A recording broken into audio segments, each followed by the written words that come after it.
Salam sejahtera, terima kasih kerana bersama dengan saya di Nazlin Unity Channel. Ini satu keputusan terkini daripada Speaker Dewan Rakyat iaitu Johari Abdul. Sekarang ini isu berkaitan 6 ahli parlimen daripada Parti Bersatu yang diminta supaya mengosongkan kerusi oleh Parti Bersatu menjadi panas kembali. Persoalan demi persoalan timbul daripada netizen. Ada yang mengatakan bahawa habislah 6 ahli parlimen ini yang digelar sebagai 6 jahanam. Tapi ada juga yang kata seperti salah seorang ahli jawatan kuasa menggubal akta anti lompat parti itu, iaitu Muhammad Nazri, Ketua UMNO di Padang Rengas. Beliau kata mereka tidak perlu pun meninggalkan ataupun mengosongkan kerusi itu kerana dia tahu.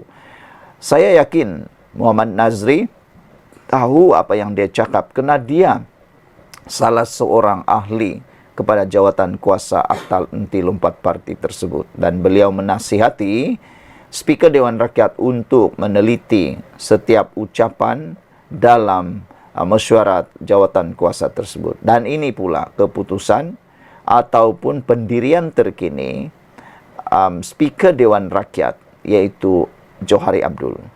Beliau kata, saya masih belum dapat makluman daripada parti.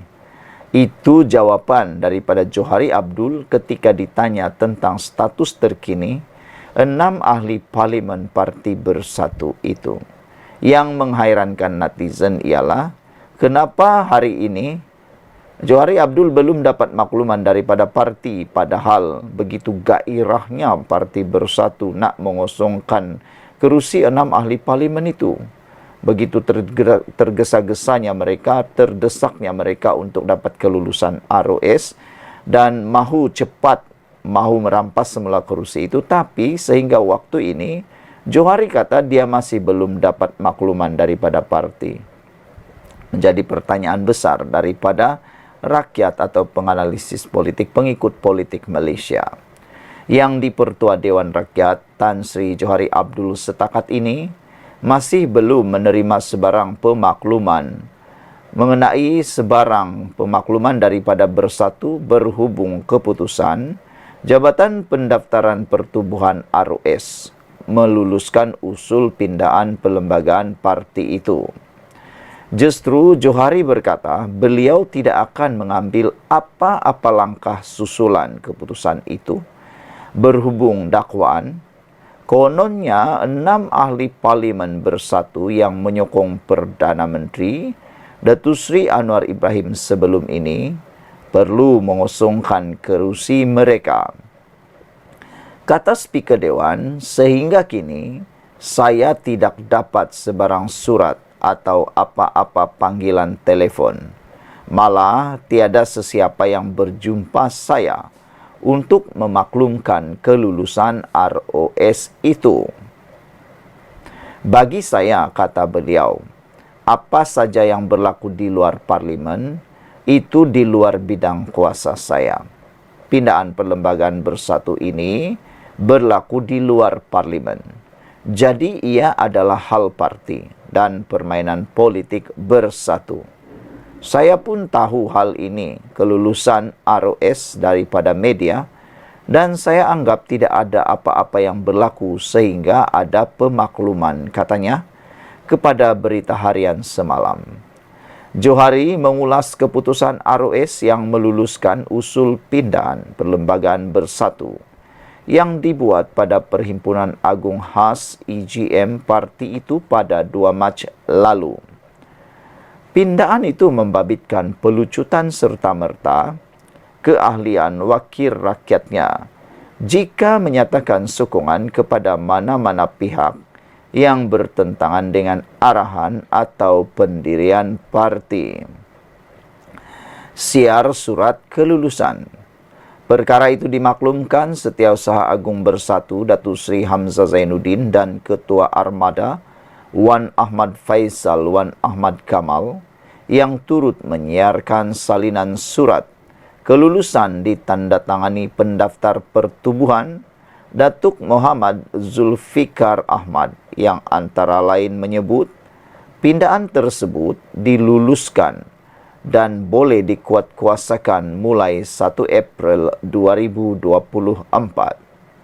Hamzah berkata parti itu akan mengambil beberapa langkah susulan bagi memastikan segala tindakan selepas ini mengikut perlembagaan dan undang-undang.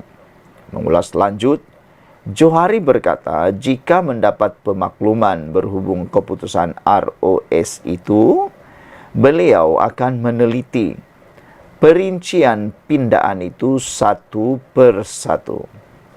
Jika mereka bersatu mempunyai kepentingan mengenainya, mereka akan maklum kepada saya. Tetapi setakat ini, tiada dan ini seolah-olah menunjukkan mereka tidak berminat, katanya. Pada 2 Mac lalu, Bersatu meluluskan pindaan perlembagaan parti itu dalam EGM selepas perwakilan yang hadir sebulat suara menyokong usul meminda perkara 10 perlembagaan parti. Pindaan itu dilakukan selepas 6 ahli parlimen bersatu mengisytiharkan sokongan kepada Perdana Menteri. Statut ahli parlimen yang belot Bersatu PN serah kepada Hamzah untuk maklumkan kepada Speaker. Ini keputusan terkini daripada pihak Bersatu, iaitu mereka menyerahkan kepada Hamzah Zainuddin untuk memaklumkan kepada Speaker. Namun demikian, belum ada apa-apa tindakan yang dibuat oleh Hamzah Zainuddin menurut Speaker. Dia belum lagi menelefon ataupun memaklumkannya secara bertulis. Bersatu bersetuju semua urusan berkaitan pemakluman kelulusan Jabatan Pendaftaran Pertubuhan ROS berhubung pindaan perlembagaan parti itu kepada Yang di-Pertua Dewan Rakyat Tan Sri Johari Abdul akan diuruskan. Setiausaha Agungnya yang juga Ketua Pembangkang di Parlimen, Datuk Sri Hamzah Zainuddin. Ketua Penerangan Bersatu, Datuk Razali Idris berkata, Presiden Bersatu yang juga pengerusi Perikatan Nasional PN, Tan Sri Muhyiddin Yassin, setuju urusan berkenaan pemakluman itu dilaksanakan Hamzah pada kadar segera. Beliau berkata, beberapa proses yang perlu dilalui sebelum pemakluman berkenan diserahkan kepada Speaker Dewan Rakyat. Saya boleh sahkan Setiausaha Agung diberikan tanggungjawab berkenan pemakluman itu, namun bila masa untuk beliau serahkan, ia perlu dirujuk kepadanya, kata beliau. Sekian dulu untuk kali ini. Jangan lupa tinggalkan komen anda. Sila tekan butang subscribe. Kita jumpa lagi. Bye-bye. Salam sejahtera. Terima kasih kerana bersama dengan saya di Nazilin Unity Channel. Ini memang betul-betul membuatkan walaun mungkin akan menangis dan mungkin akan terkedu. Ada juga para pemerhati politik bebas mengatakan dengan pencerahan ini dijangkakan beratus-ratus ribu para penyokong Perikatan Nasional Pembangkang mungkin akan mula mempersoalkan ikutan mereka, yaitu Perikatan Nasional, dan mungkin mula akan berada di atas pagar. Silap-silap hari bulan, kata mereka, ada yang mula menyokong kerajaan. Bukan saja ahli parlimen yang boleh berubah sokongan kepada kerajaan, tetapi ini kan pula rakyat yang ada kebebasan memilih, yang ada kebebasan bersuara, ada kebebasan dalam perlembagaan untuk demokrasi berparlimen. Hari ini, satu lagi pendedahan yang menarik, yaitu siapa sangka di bawah pentadbiran Anwar Ibrahim, Putrajaya kini menambah peruntukan negeri kepada 8.9 bilion. Kalau anda pernah mendengar kononnya Anwar Ibrahim menganaktirikan negeri-negeri di bawah pemerintahan, di bawah pengaruh Perikatan Nasional, itu semua fitnah semata-mata. Siapa kata Anwar Ibrahim tidak mempedulikan kerajaan Perikatan Nasional? Kalau ikut fakta, Anwar Ibrahim ialah Perdana Menteri yang benar-benar mengambil berat Perikatan Nasional di semua negeri. Karena Anwar Ibrahim kata dia tidak peduli dengan kerajaan yang memerintah di sana. Yang dia peduli ialah rakyat yang tinggal di negeri itu juga adalah rakyat Malaysia. Dia kata mereka bukan rakyat negeri sahaja, tetapi mereka adalah rakyat Malaysia yang selayaknya patutnya sama-sama menikmati kemakmuran dan kekayaan negara ini. Jadi harap-harap walaupun mulalah berfikir bahawa apa yang mereka dengar tentang keburukan-keburukan yang ditabur tentang Anwar Ibrahim itu semua adalah fitnah semata-mata. Putrajaya mengesahkan menambah peruntukan negeri kepada 8.9 bilion. Ini bukan jumlah yang kecil tapi sangat besar. Kementerian Keuangan berkata peruntukan untuk kerajaan negeri itu lebih tinggi berbanding RM 8.3 bilion pada tahun lepas dan RM 8.1 bilion pada tahun 2022. Maknanya Anwar Ibrahim meningkatkan tambahan peruntukan kepada setiap negeri tahun demi tahun, jauh meninggalkan Kerajaan Perikatan Nasional yang pernah ada pada tahun 2022.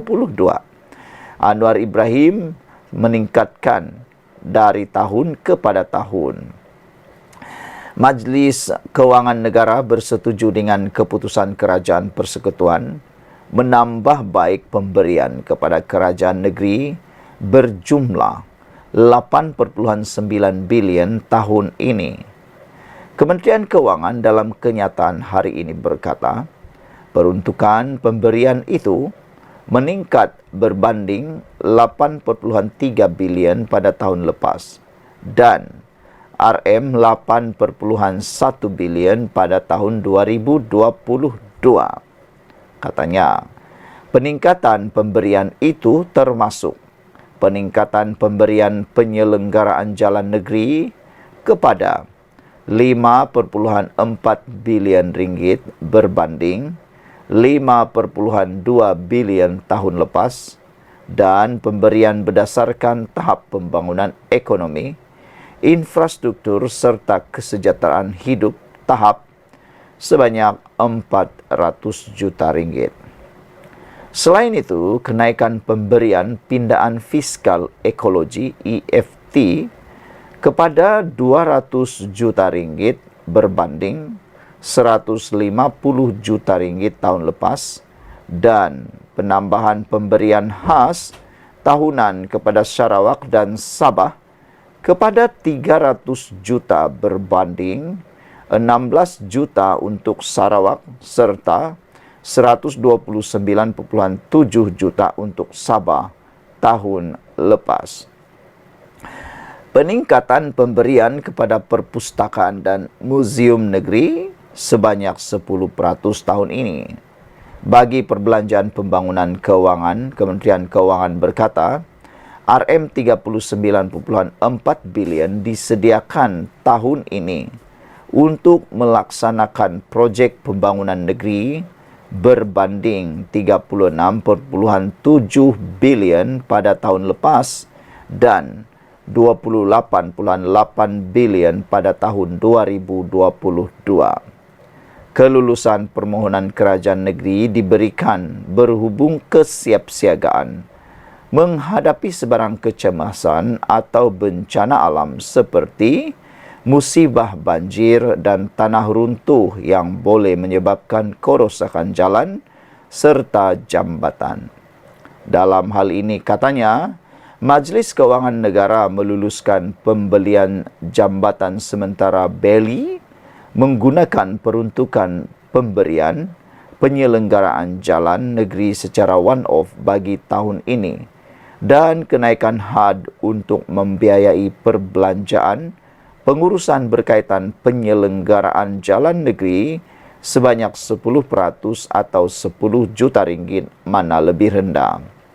Katanya, Kerajaan Madani bertekad memastikan hubungan antara kerajaan persekutuan dan negeri kekal utuh demi kebaikan rakyat, di mana hasrat itu dizahirkan melalui peningkatan pemberian kerajaan persekutuan serta peruntukan perbelanjaan pembangunan di semua negeri bagi tahun 2023 dan 2024. Perdana Menteri Anwar Ibrahim berkata, Kerajaan Persekutuan komited bekerjasama dengan semua kerajaan negeri dalam usaha memajukan pembangunan negara secara terangkum. Berlandaskan prinsip manusiawi dan rahmatan lil alamin yang membentuk kerangka ekonomi madani, penambahbaikan pemberian kepada kerajaan negeri dapat memberi langsung manfaat langsung kepada semua rakyat, tanpa mengira etnik, agama atau geografi, kata Anwar yang juga Menteri Kewangan dalam kenyataan sama. Beliau berkata peningkatan pemberian melibatkan semua negeri di Malaysia yang diberikan serentak. Walhasil, besarlah harapan saya agar pemberian ini dapat digunakan sepenuhnya oleh kerajaan negeri untuk menjamin kemaslahatan rakyat dan merancangkan pembangunan negeri dengan lebih mampan. Terdahulu, Anwar mempengerusikan Mesyuarat Majlis Kewangan Negara 2024 yang dihadiri Menteri Besar dan Ketua Menteri. Sekian dulu untuk kali ini. Jangan lupa tinggalkan komen anda, tekan butang subscribe. Kita jumpa lagi. Bye-bye.